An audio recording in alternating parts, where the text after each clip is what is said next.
14号傍晚5点40分，翁丁瓦寨发生蔓延范围较广，中国最后一个原始部落几乎全部被烧毁。2月14号，村民全部在新村里过年，他们要做饭的时候，这个火就起来了，而且蔓延的极其快，火是烧了1个半小时。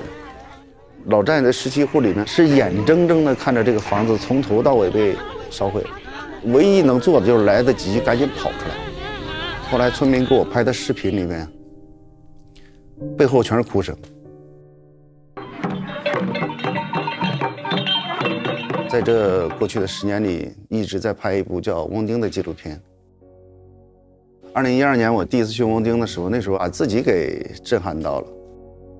这离这个中缅边境不太远，四面是山，右侧呢是很好的一片水田，真的就是一个世外桃源。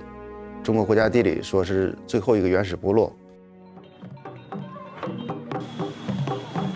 我拍的是第6代寨主嘛，原始制度里面寨主是最大的一个权力的一个持有人。别人来看望他的时候，他其实是很自豪的，说他是寨主，他会拿出标枪来给别人看，我是寨主，象征着寨主地位的。标枪、标牛、标猪。他们佤族的日历里面有自己的一个规则的，一年365天里面，他们每一天都有自己的哪一天要做的事儿。比如说哪一天我们要过瓦砾新年了，哪一天我们要祭古魂了，哪一天我们要去取新米了。因为毕竟是原始社会制度，它所有的物资里基本上都是平均分配的。这家结婚了，全村人全去一起帮忙，帮忙之后，然后吃饭、打歌、跳舞。谁家生小孩子之后，这个孩子感觉是全村给他养大的。小孩子跑到谁家吃，因为大家吃的东西都是一样的。我跟村民聊天，村民也说，我们和你们外面的人不一样，我们翁丁人1年可以不用花1分钱。我们吃的呢有水田，盐是从哪里来呢？通过米来换的。肉呢也是他们自己养的那个小猪，衣服是自己织的，会采那个天然的那个麻抽出来变成丝之后呢，然后织布。佤族号称是不熄的火塘呢，所以它的火藏基本上在这个屋子的正中间的位置。他们就是世世代代和火塘是共同生活的。大家都认为茅草房是很怕火的，其实茅草房是离不开火的。家里如果没有火的话呢，雨水下来之后啊，几天之后你这茅草就烂了。2012年那个时候，其实虽然已经发展旅游，但是那个时候不温不火的，游客来的越多，对他们搬迁的这个压力越来越大。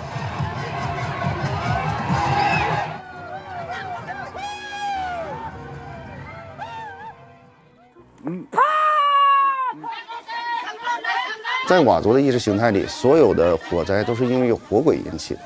年轻人就是在救火，妇女不能参与，老人们进行念经。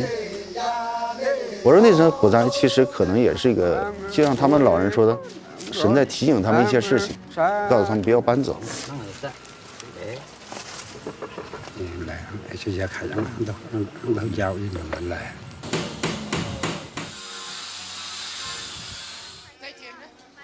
经过几年的变化，这村里年轻人想走了。其实年轻人认为的一个美好的一个生活，已经不是这种田园牧歌式的，没人愿意把自己的贫穷拿来让你观赏。就像他们村民自己也说，我也想住在小洋楼里。整个翁丁的村民是2018年一夜之间搬走的，他们以为老人睡觉了，80多户全搬走了，所有的老人都没睡觉，都在躺在家里火塘边守着，就听到外面的声音响，老人在家里哭呢，村子没了。所以说翁丁其实烧毁之前其实已经不是翁丁，人都搬走了，孩子也搬走了，每家每户像个坟墓一样的，黑洞洞的，没有一点生气。自从村民搬走之后，寨主他是一病不起，得了小脑萎缩，搬来第6天了，在这样的一个状态下离开人世。所以这一拍7、8年，从30岁都拍到40岁了，我机器拍碎了好几个了，那时候欠了几十万了，做这个片子，没钱了，但是不得不拍，借了一个 iPad， 然后自己拿着 iPhone 4S 去拍的。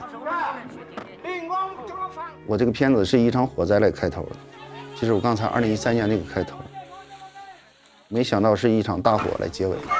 这个大火其实就是一个仪式，他自己离开这个世上的一个祭祀仪式。你让我的孩子走了，我也不会让其他人住进来，惋惜肯定是有的，但是我认为可能这是翁丁最好的一个结局。其实它的内核是变迁。